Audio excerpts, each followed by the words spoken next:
தவறுதலாக நான் ஏதாவது சொல்லிட்டேன்னா அபச்சாரம் நீங்கள் பிரயத்தனப்பட்டால் கூட தவறுதலான எந்த வார்த்தை பிரயோகமும் உங்களிடந்து வராது. அப்புறம் நான் என்ன க்ஷமிக்கணும், எதுக்கு க்ஷமிக்கணும்? இல்லை, நீங்கள் இதுவரை சொன்னது எங்களுக்கு தெரிஞ்ச விஷயம்தான். தெரிஞ்ச விஷயங்கிறதுக்காக விஷயம் அதை பற்றி சொல்லாமல் பேசாமல் இருக்கணும்னு ஏதாவது கட்டாயமா? நான் எனக்குள்ள ஒரு முறை ஞாபகப்படுத்தினேன்னு வச்சுக்கோயேன் சேஷு. அதுவும் தவிர சமீப காலமாக என் சிந்தனையெல்லாம் நிகழ்காலத்தை தாண்டி வருங்கால சந்ததியினரை பற்றி தான் சுற்றி தான் இருக்கு. சந்ததியினரை சுற்றி தான் இருக்கு.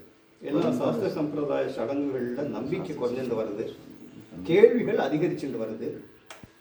இதை ஏன் பண்ணணும், அதை ஏன் பண்ணணும்? இப்போவே எல்லா வைபவங்களோட தராதரம் பூஜா பலன்லாம் அலசி ஆராய ஆரம்பிச்சுட்டா அடுத்த சந்ததியினர் இதே ரீதியில் போச்சுன்னா ஒவ்வொன்றா எல்லாம் கைவிடப்பட்டு அடையாளமே இல்லாமல் போயிடும்.